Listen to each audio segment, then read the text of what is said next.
আপনি কি জানেন ভারতের মাঝেই আছে এক রহস্যময় ৫,০০০ বছরের পুরনো উৎসব? নাম রাউলেন উৎসব।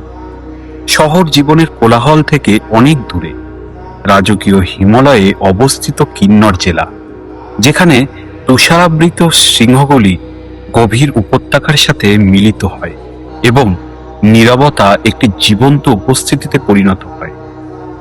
এখানে শীতকাল কঠোর, তীব্র বাতাস তলোয়ারের মতো অনুভূত হয়, গ্রামগুলোকে তুষারে ঢেকে দেয়। তবুও স্থানীয়রা বিশ্বাস করে যে এই নীরবতা বরং সুরক্ষিত, কারণ তারা শৌনি নামে পরিচিত রহস্যময় স্বর্গীয় পরীদের কথা বলে, যারা শীতলতম মাসগুলিতে তাদের ঘর এবং পথ পাহারা দেয়। রাউলান কেবল একটা উৎসব নয়, এটি মানুষকে অপ্রাকৃতের সাথে সংযুক্ত করার একটি পবিত্র মাধ্যম। স্থানীয়দের বিশ্বাস অনুসারে শৌনিরা শীতকালে তাদের স্বর্গীয় আবাস থেকে নেমে আসে, গ্রাম আর তার মানুষজন, ফসল, গবাদি পশু ও তাদের ঘরবাড়ি রক্ষা করার জন্য।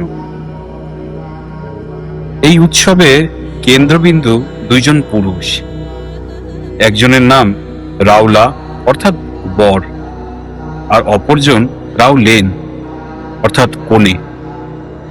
হ্যাঁ, আর তারা দুইজনই পুরুষ, কিন্তু তখন তারা শুধু মানুষ নয়, আধ্যাত্মিক প্রতীক হয়ে ওঠে। এই সময় ফুল, দড়ি, রূপোর জিনিস আর মুখ ঢেকে বিশেষ পোশাক পরে তারা সেজে ওঠে।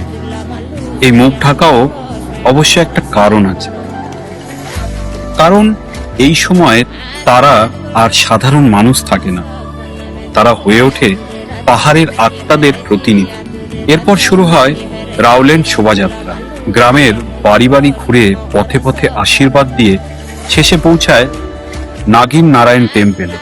এরপর তারা তাদের বাদ্যযন্ত্রের আওয়াজ ও মাদক উৎসর্গ করে নৃত্য পরিবেশন করে।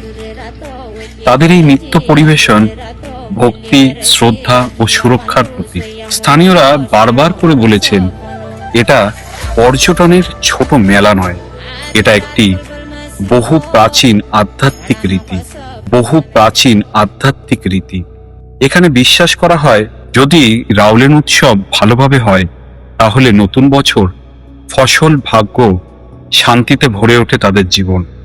আর এমন অজানা গল্প আরো জানতে চাইলে সাবস্ক্রাইব করুন আমাদের চ্যানেল ডাক টিকিটকে।